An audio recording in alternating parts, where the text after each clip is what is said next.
High protein breakfast ragi களி செய்ய போறோம். இது பாரம்பரியமான உணவு. இது ராகி இந்த மாதிரி சாப்பிட்டா ரொம்ப நேரம் பசிக்காது, வெயிட் லாஸுக்கும் ரொம்ப யூஸ்ஃபுல்லா இருக்கும். வாங்க எப்படி செய்யலாம்னு பார்ப்போம். கடையில தான்ப்பா மாவு வாங்கியிருக்கேன், ராகி மாவு வாங்கியிருக்கோம். இதை வச்சுதான் நம்ம ராகி களி கிண்ட போறோம். ஒரு பவுலு ராகி மாவு எடுத்துக்குவோம். இப்பப்பா கேஸ் ஆன் பண்ணியிருக்கோம், ஒரு கடாய் வச்சுருக்கோம். இப்போ நான் ஒரு கப்பு ராகி மாவு எடுத்திருக்கேன், பலசர கடையில் தான் வாங்கியிருக்கேன். இதை கடாயில் போட்டுக்குருவோம். இது 100 கிராம்ப்பா.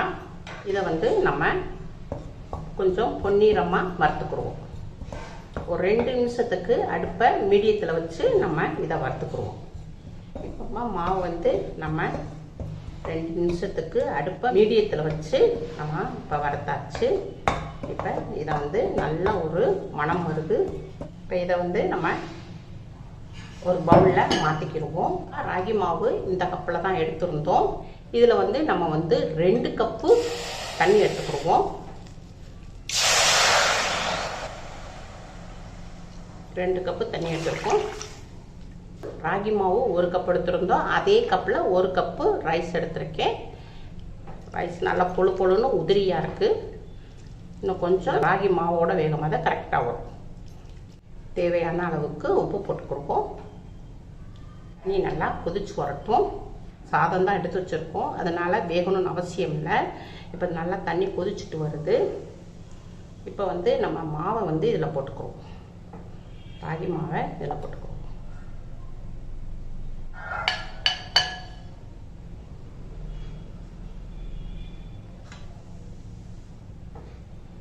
இப்போ அடுப்பை நம்ம சிம்மில் வச்சு ஒரு 3 நிமிஷத்துக்கு நல்லா வேக விடுவோம். அப்படியே நல்லா செட் ஆகிடும், மாவு நல்லா செட் ஆகிடும். இப்போப்பா நம்ம 3 நிமிஷத்துக்கு மாவை வேக விட்டுருந்தோம். இப்போ ஓப்பன் பண்ணுவோம். இதை நல்லா கிளறி விடுவோம்.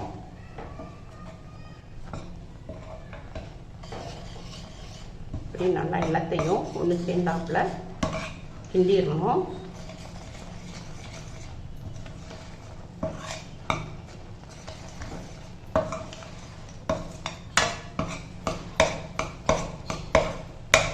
அடுப்பு ஸ்லோவில் தான் பார்த்துருக்கணும்.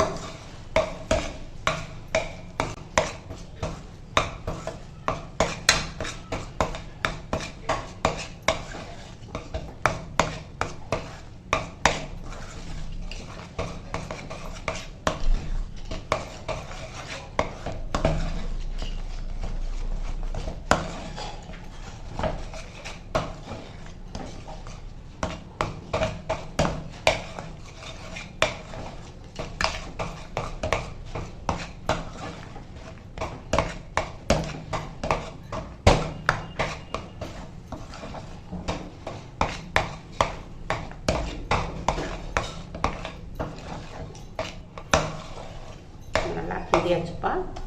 இப்போ இதை திருப்பி ஒரு 3 நிமிஷத்துக்கு அடுப்பில் வேக விடுவோம்.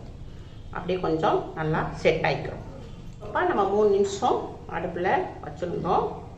நல்லா வெந்துருச்சு பாருங்கள், நல்லா வெந்துருச்சு.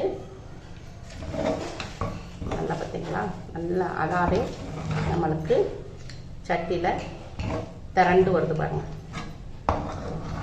இப்போ கேஸ் ஆஃப் பண்ணிடுவோம். அவ்வளோதான்.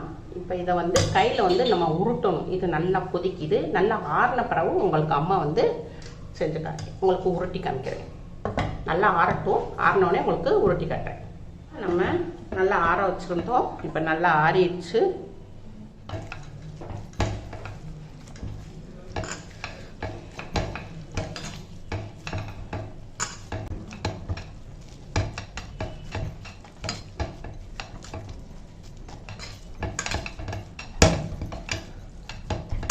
தண்ணியை லைட்டாக நம்ம தொட்டுக்கணும்.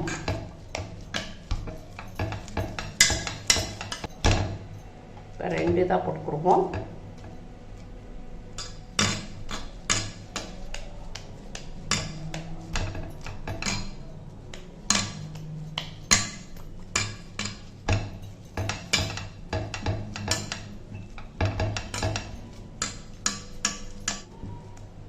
பிளேட்டில் மாற்றிக்கிடுவோம்.